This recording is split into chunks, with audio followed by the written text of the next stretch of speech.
Year 2150. The city of Neo Mumbai existed beneath a gigantic transparent climate dome. Outside, climate change had made the world dangerous and unpredictable. Deadly heat waves, violent storms, and abandoned cities covered the planet. But inside the dome, everything was perfect. The temperature was always a comfortable 24 degrees. Artificial clouds drifted across the sky, and gentle synthetic winds flowed through the streets. Every part of life was controlled by advanced AI. For most people, it was paradise. For Aarav, it felt like a beautiful prison. He sat across from Myra inside Neo Mumbai's last retro cafe. In a world where people spent most of their lives inside virtual reality pods and went on holographic dates, this place was different. The cafe served real coffee made from real coffee beans.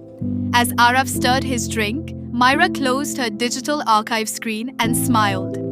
"You know," she said, "I spent today reading records from the year 2024.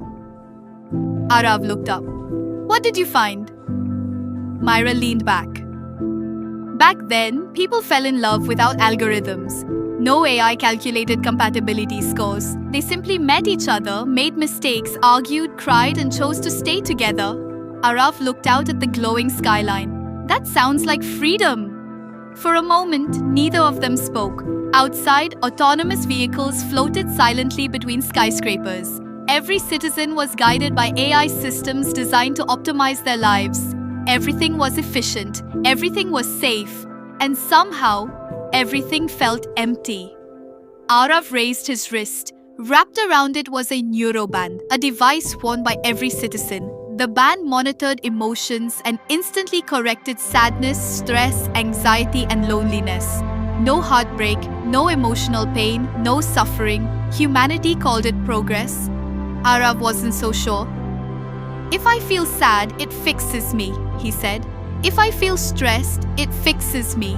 We've become so afraid of pain that we've stopped feeling real emotions. Myra looked down at her own Neuro-Band. As a digital historian, she spent her days studying old human memories and emotions. Sometimes she envied those people, not because life was easier, because it was real. Then she looked at Aarav. "Sometimes I wonder about us." Aarav frowned. "What do you mean? What if our relationship exists because an algorithm predicted we'd be compatible? What if these feelings aren't truly ours?" The question hung between them. Aarav slowly reached toward her wrist. "Myra, do you trust me?" She nodded cautiously. "I want us to turn them off." "The Neuro-Bands?" "No AI, no emotional stabilizers, just 10 minutes as our real selves." Myra hesitated.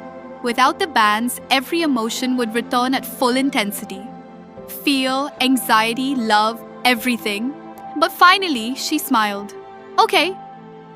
Together they counted. 1, 2, 3.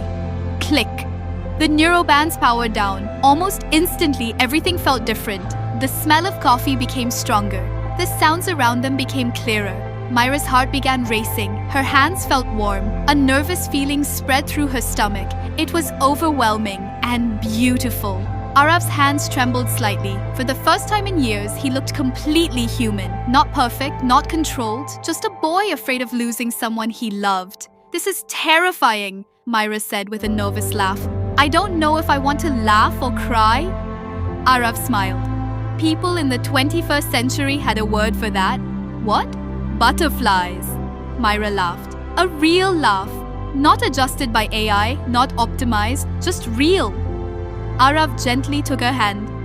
"Myra, I don't know what our future will look like. I don't know if we'll always agree or if life will be easy." He squeezed her hand. "I can't promise a perfect life." Then he looked directly into her eyes. "But I can promise that every feeling I have for you will be real." Myra felt tears forming in her eyes. Aarav continued softly. "If you cry, I won't ask an AI to stop your tears." His voice trembled. "I'll be there to wipe them away myself."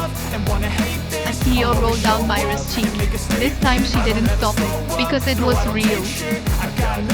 Outside, Neo Mumbai continued operating with perfect precision. The climate dome maintained perfect weather. The algorithms kept millions of lives running smoothly. But inside that small retro cafe, something existed that no machine could create.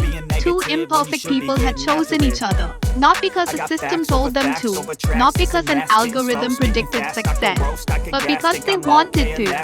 And in the ultra-modern world of 2150, that choice was the rarest thing left of all. For those 10 unforgettable minutes, love was completely real. You know I'll always be a bit superior. Get off of me, this ain't no humble brag. I want you to hear words, you can say them back.